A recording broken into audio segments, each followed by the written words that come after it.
Hi TK friends, today I'm going to read you a nonfiction book about bats. It's called Zipping, Zapping, Zooming Bats.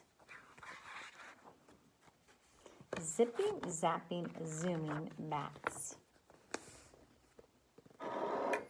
When the sun goes down, bats come out to hunt. You have to look quickly to see a bat before it's gone.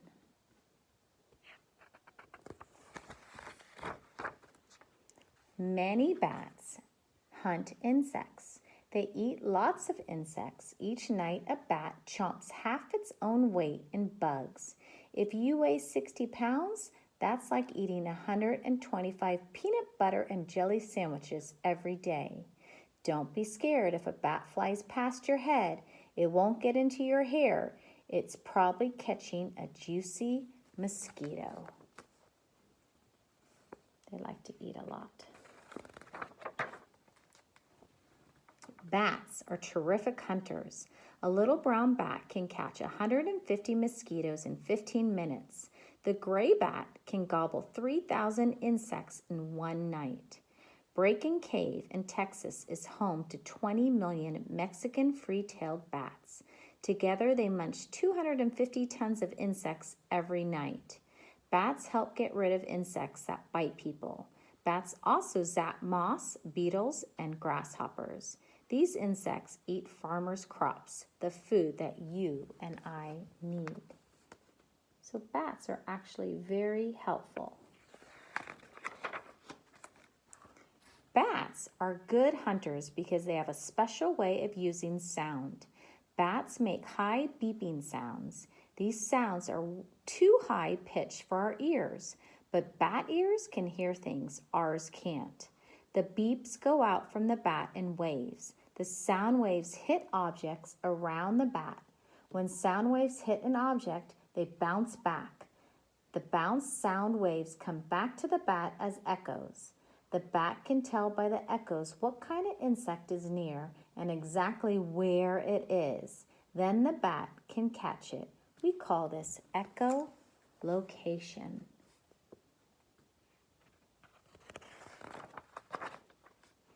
The echoes that bounce off a tree sound different from the echoes that bounce off a bug. Bats use echolocation to hear things that are in their way. They can zoom fast through dark forests and black cave tunnels. If a bat gets into your house, open a door or window. The bat will echolocate and hear the opening it can use to fly out.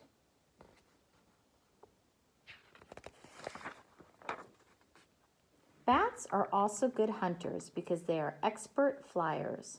Their wings are different from bird wings. Bat wings have long arm bones with extra long finger bones.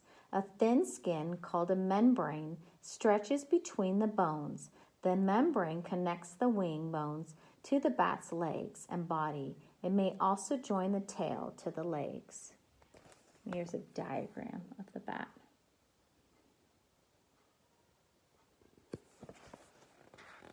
So if you look between the difference between a bird and a bat, you could see how their legs go all the way out to the edge of their wings. Bat wings are like webbed hands. A flying bat can move its wings much the way you can move your fingers. This means a bat can quickly change the shape of its wings. If a bug dodges away, the bat can zigzag fast and chase it. A bat can catch a flying insect in its wing, flip it into its tail membrane, and then scoop it into its mouth.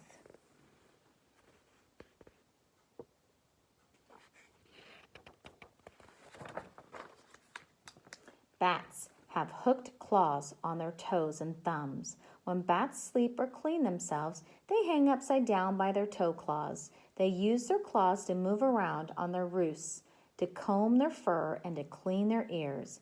Bats keep themselves as clean as cats, using both their tongues and claws. They like to sleep upside down.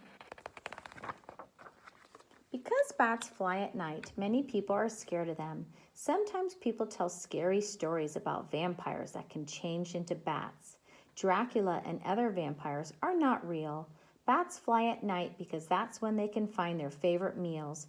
Bats are really very gentle. In China, bats are considered good luck. The Wu Fu sign has 5 bats drawn in a circle with their wing tips touching. Inside the circle is the tree of life. The Wu Fu sign is like our 4-leaf clover. It means long life, good luck, wealth, health, and happiness. Emperors like bat signs on their robes, thrones, and palaces. In winter, many bats hibernate. This means the bats sleep deeply.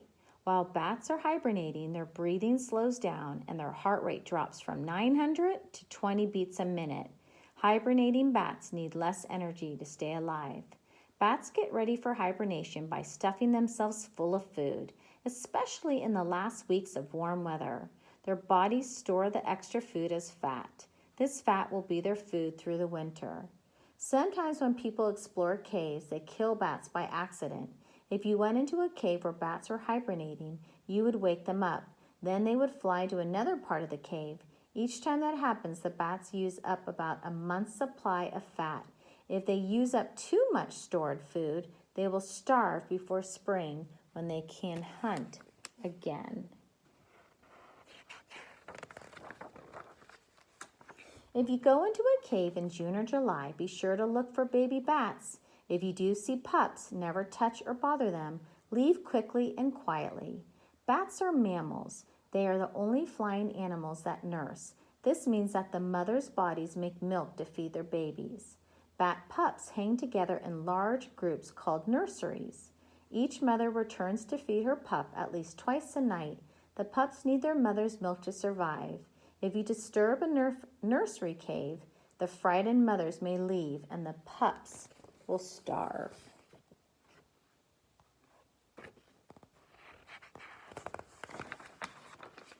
Besides disturbing their caves, people harm bats by destroying their homes. People close off their attics and tear down old barns. They seal off empty mines and cut down forests where bats like to live. Several kinds of bats are now in danger of dying out. In some places, there aren't enough bats left to keep down the number of insect pests. Farmers lose crops and mosquitoes feast on us. People could use poisons to kill bugs, but poisons can be dangerous to humans, other animals, and plants. There are many ways people could help bats. Some people put bat houses in their yards. Public parks and nature centers may have houses for large groups of bats. In Midfield, Alabama, elementary school children can join the Bats Are Terrific Club. Members help spread the word that bats are not scary. Groups who care about wild animals are putting gates on cave entrances. Bats can zip easily through the gates, but people can't. If a bat flies past you in the dark, listen closely. Maybe you could hear the soft, fast flutter of its wings before it's gone. Even if you can't, you could be sure that the bat heard you.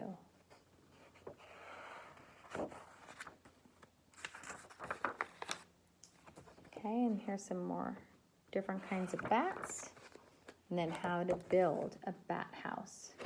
Now you have a book called Bat Facts, and your job is to actually color it and then share it with your family.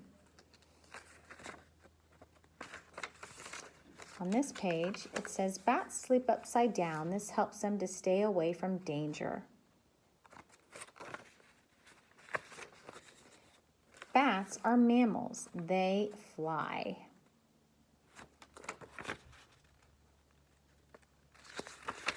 Bats have very sharp teeth. And you could color this. Bats are awake at night and sleep during the day. Some bats live in caves with other bats. Some bats live all by themselves.